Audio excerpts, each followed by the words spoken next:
Welcome to the Sleep Dives channel. Ever get that feeling like your team is just spinning its wheels?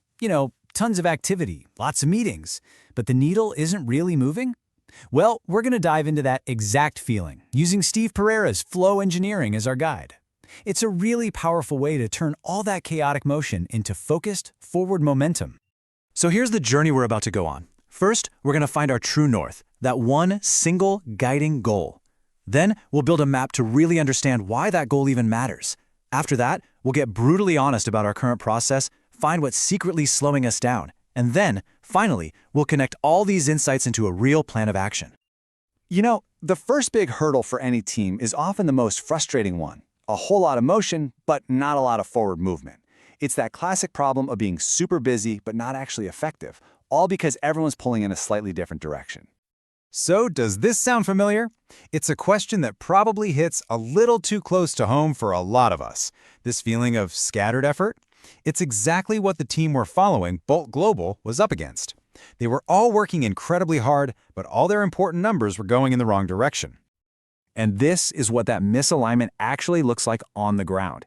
For the Bolt Global team, it wasn't just one single problem.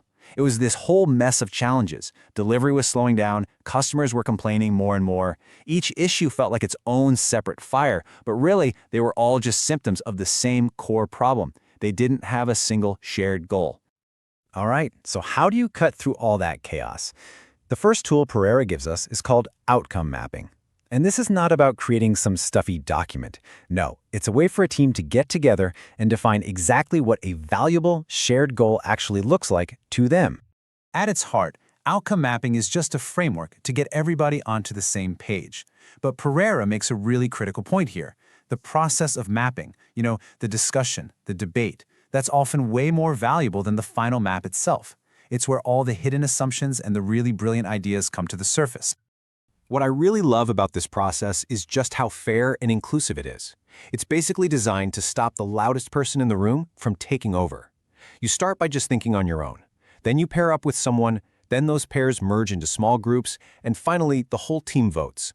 It's a structured way to make sure every single voice is heard before the team decides what truly matters most right now. And this is where you see the magic of the process.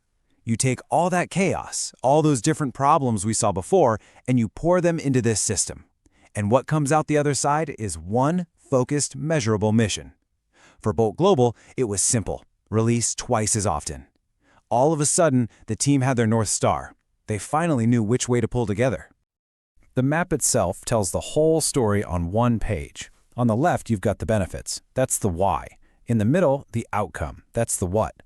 And on the right, you've got the obstacles and the very first next steps. That's the how we're going to start. It's the entire strategy, from the deep motivation all the way to immediate action. Okay, so once you know your destination, your why, the next logical step is to figure out your current journey. Before you can chart a better course, you have to have an honest map of where you are right this second. Now, it's really important to get clear on a key difference here. A lot of people know about a customer journey map. That looks at the experience from the outside in, from the customer's point of view. A value stream map, though, is different. It's the inside-out story. It's all the internal steps, all the processes, and all the delays that it takes for us to deliver that value. And that brings us to the second really powerful tool, value stream mapping. This is where we put on our detective hats. We're going to visualize our current end-to-end process to find the single biggest opportunity for improvement. The real power of value stream mapping is that it makes invisible work visible. Think about it. Every company runs on these streams of activity, but we hardly ever actually see them clearly.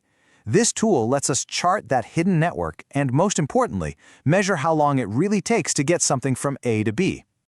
So, making the map follows 5 clear stages. You pick a real, recent example of work, you plot out every single activity, but you do it backwards, from the delivery all the way to the initial idea. And then, and this is absolutely the most critical part, you add the timing. You measure not just the cycle time when people are actively working, but also the wait time when things are just sitting in a queue. This is almost always where the biggest surprises are hiding. So let's actually build the map for Bolt Global. They started by just laying out the big, high-level steps in their workflow. Working backwards from a recent release, they figured out these 6 main stages. Seems pretty straightforward, right? But then they added the timing data. The total time people spent actually working on stuff, the cycle time, was 18 days. But the time things spent just sitting around waiting for the next step, the wait time, was a whopping 9 days. 1/3 of their entire 27-day process was just pure delay.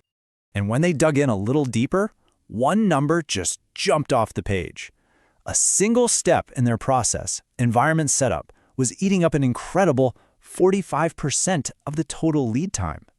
This wasn't just a feeling or an opinion, it was a cold, hard fact the map showed them. And this leads to a really central idea from something called the theory of constraints. Imagine your workflow is a pipe. You don't need to make the whole pipe wider, you just need to find the one single narrowest point, the bottleneck. Because improving that one spot is the fastest way to improve the flow of the entire system. And this is where it all clicks into place. These two maps that we've made, the outcome map and the value stream map, they aren't just separate school exercises. They actually form a complete system for turning a big, high-level goal into a very specific targeted action plan.